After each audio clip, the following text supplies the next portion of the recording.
አዶናይ ሞቲቬሽናል ተናጋሪ ነው አይደለም? እንደዚህ አይነት ዝግጅት ማዘጋጀቱ ትክክል ነው ወይስ አይደለም? ማን ነውና ነው እሱ ይህንን የሚያስተምረን? ጀግና ነው። የራሱን ህይወትና ያሰባቸውን ነገሮች አሳክቷል። እሱ መስማት እፈልጋለሁ የሚሉ ክርክሮች ብዙዎች ናቸው። በዚህ ኢንዱስትሪ ከ15 ዓመት በላይ እንደቆየ ሰው የማወራቸው ነገሮች አእምሯችሁን ሐሳባችሁን ሊያስቀይሯችሁ ይችላሉ። እስከ መጨረሻ ስሙት። ከወደዳችሁት ኮፒ ሊንክ፣ ሼር፣ ሪፖስት ማድረጋችሁን አትርሱ። ኮሜንትን ብትልኩልኝ ማንበብ ደስ ይለኛል። በመጀመሪያ ደረጃ ሞቲቬሽን ራሱ ምን ማለት ነው? ማንነውስ ሞቲቬሽናል ተናጋሪ ነው የሚባለው? እሱን በመረዳት እንጀምር። ሞቲቬሽን ቀጥታ ቃሉ ማነቃቃት፣ ማነሳሳት ሲሆን ሞቲቬሽናል ስፒከር የሚባለው ወይም ተናጋሪ የሚባለው ሰው ደግሞ ለሆነ ዓላማ መልካምም ሊሆን ይችላል፣ መጥፎም ሊሆን ይችላል የሚያነሳሳ ኦራተር የሆነ መናገር የሚችል የመናገር ለዛ ችሎታው ያለው ሰው ሆኖ ሰዎችን የሚያነቃቃ የሚያነሳሳ ያንን ዓላማ ማሳካት እንዲችሉ የሚያበረታታ ሰው ማለት ነው። እንግዲህ በዚህ ዴፊኒሽን መሰረት አዶናይ ይህንን ነው ወይ? ሞቲቬሽናል ተናጋሪ ነው ወይ?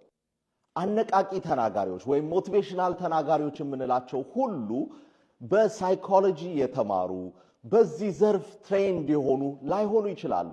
ህይወታቸው ኢንስፓየር የሚያደርግ ሰዎች አሉ። ለምሳሌ ክብደት የነበረው አንድ ሰው በህይወቱ በጣም ደስተኛ ያልነበረ ሰው ነገሮች እንደሚፈልገው እንደሚያስበው ሲሄዱለት ያልነበረ ሰው አመለካከቱን እይታውን በመቀየር ያሰባቸውን ግቦች ኪሎ መቀነስ ከሆነ ኪሎ መቀነስ፣ ትዳሩ ጥሩ ላይ ካልነበረ ሪሌሽንሺፑ ጥሩ ላይ ካልነበረ ወደ ጥሩ በመቀየር ስራው ላይ ደስተኛ ካልነበረ ትምህርቱ ላይ ደስተኛ ካልነበረ እነዛን ነገሮች ግብ አስቀምጦ አሳክቶ ህይወቱን ከቀየረ ያንን ነገር ለሰዎች የመናገር ችሎታ ኖሮት አሳምኖ ሰዎችን ማነሳሳት ማነቃቃት ይሄንን ህይወታችሁን የነበራችሁበትን ሁኔታ እኔም ነበርኩኝ እንደዚህ ነበርኩ እንዲያርጌ አእምሮዬን ቀይሬ ራሴን ቀይሬያለሁ እናንተም ይሄንን አርጋችሁ መቀየር ትችላላችሁ ብሎ ማስተማር ከቻለ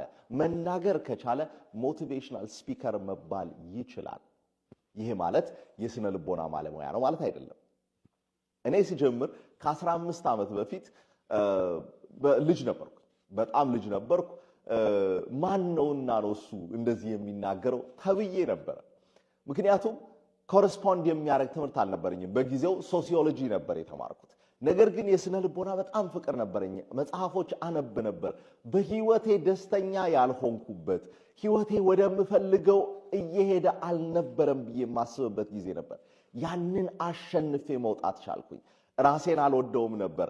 ራሴን መውደድ ማፍቀር፣ ተመስገን ስለፈጠርከኝ ተመስገን የራሴ ስላረከኝ ማለት የምችልበት ደረጃ ጋር ስለደረስኩኝ ያንን ለሰዎች ማጋራት የሰልፍ ኢሜጃቸውን እንዴት ማስተካከል እንደሚችሉ ማስተማር ነበር የጀመርኩት። ከዛ በኋላ ነው የስነ ልቦና ትምህርቶችን እየተማርኩ ማስተርሴን ፒኤችዲ ደረጃ የስነ አእምሮ ትምህርትን መማርና ራሴን የበለጠ ማብቃት የቻልኩት። ነገር ግን በነዛ ጊዜያት ውስጥ ብዙዎችን ማነቃቃት ተችሎ ነበር። ብዙዎች ህይወታቸውን እንዲለውጡ ምክንያት ሆነው ነበር የምናገራቸው ነገሮች። አዶናይ በህይወቱ የቀየራቸው ነገሮች አሉ ወይ? ግብ አስቀምጦ ያሳካቸው ነገሮች አሉ ወይ? ስለዚህ ያንን ለሰዎች ማነሳሳት ማነቃቃት ይችላል ወይ? እሱንስ እያደረገ ነው ወይ የሚለው ጥያቄ ጋር እንሄዳለን። ቪዲዮዎቹን ስንመለከታቸው ከድሮ ጀምሮ ሲወድቅ ቪዲዮ እየሰራ ነበር፣ ሲያዝን ሲሰበር ቪዲዮ እየሰራ ነበር። እኛ ያለንበት ሁኔታ ነው ብለው ሰዎች እንዲያዩ የሚያደርግ ነበረው። ከዛ በኋላስ መናገር ብቻ ሳይሆን ራሱ ላይ ህይወቱን ቀይሮ ማሳየት የቻለ ሰው የራሱን ለምሳሌ ከክብደቱ ጋር የነበረው ከዲፕሬሽኑ ጋር የነበረውን ከነበረበት የኢኮኖሚክ ሁኔታ የነበረውን ብሎም ደግሞ የሚሰራውን ነገር በሀገር በዓለም ደረጃ የነበረውን ፕሬዘንስ ሰርቶ የቀየረ ብሎም ደግሞ ያንን ተናግሮ የመናገር ችሎታ ስላለው ሰዎችን ማነሳሳት ማነቃቃት እናንተም ማድረግ ትችላላችሁ፣ እኔ የተለየ ነገር አይደለሁም፣ እኔ ይህንን ማድረግ ከቻልኩ እናንተ ከዚህም በላይ ማድረግ ትችላላችሁ ብሎ ማነሳሳት ይችላል። ምናልባት አንዳንድ አስተምሮቶቹ ላይ ላልስማማ እችላለሁ። ከሱ ጋር አይደለም ሲዝን እንዲሆኑ ማለትም ረጅም ዓመታት የቆዩ አስተማሪዎች አሰልጣኞችም ጋር አንዳችን ከሌላኛችን ጋር ሜተድ ላይ ልንለያይ እንችላለን። አንዳንድ አስተምሮቶቻችን ላይ ላንስማማ እንችላለን። በዓለም ደረጃ አሉ የሚባሉ አስተማሪዎችም ጋር አይ ይሄ ትምህርታቸው አይመቸኝም፣ ይሄ ነገራቸውን ግን እንወዳለን ብለን እንላለን እኛም በኢንዱስትሪው እንደቆየን ሰዎች። ነገር ግን ይህ ማለት ኮምፕሊትሊ ያንን ሰው አትስማሙም ትጠሉታላችሁ ማለት አይደለም። ስለዚህ ጥሩን ነገር በመውሰድ ጥሩ ያልሆነ ወይም ያልወደድነውን ነገር ደግሞ ይህንን ፓርት አልወደድነው አሻሽለው ብሎ መንገር መልካም ነው። ማሳደግ የሚባለው ይሄ ነው። የራስን ሰው እናሳድጋለን እንጂ አንገፋም የሚል አቋም አለኝ ፐርሰናሊ። አዶናይ ይህንን ዝግጅት እንደሚያዘጋጅ ስሰማ በጣም ነበር ደስ ያለኝ። ምክንያቱም ቤተሰቦቼ ልጠይቅ መጥቼ ሳላቀው 1 ዓመት መቆየት ኖሮብኝ እዚሁ ቆይቻለሁ። እዚሁ በቆየሁበት ጊዜ ውስጥ ኮሚኒቲያችን ውስጥ ያሉትን ፍላጎቶች ኒዶች አይደንቲፋይ ማድረግ ችያለሁ። እንደዚህ አይነት አነቃቂ አነሳሽ አይነት ንግግሮች እጅግ ብዙ ነው የሚያስፈልጉት። የአዶናይ ብቻ አይደለም፣ ብዙዎች ማዘጋጀት አለባቸው። ብዙዎች አእምሯችንን ሰፋ የሚያደርጉ የሚያሳዩን መልእክቶችን ሊያቀርቡልን ይገባሉ ብዬ አስባለሁ። አዎ አንዳንድ እሱ ከዚህ በፊት በተናገራቸው ነገሮች አላምንባቸውም፣ እማልስማማባቸውም ነገሮች አሉ። ይሄ ማለት ግን ሙሉ በሙሉ እሱን አላምንበትም ወይም እሱን ትክክል አይደለም ብዬ እገፋዋለሁ ማለት አይደለም። ቢልድ ያደረጋቸው ነገሮች በህይወቱ የገነባቸው ነገሮች እንዲሁ እንደማይመጡ አውቃለሁ። ሳይንሱን አውቀዋለሁ፣ በህይወቴ አድርጌ አይቼዋለሁ፣ አስተምሬው ለውጡን አይቻለሁ። ስለዚህ የገባው ሰው ሲኖር የሚኖረውን ላይፍ ስታይል እየኖረ እንደሆነ አይቻለሁ። ስለዚህ ያንን መጥቶ ቢያስተምር መልካም እንጂ መጥፎ አለው ብዬ አላስብም።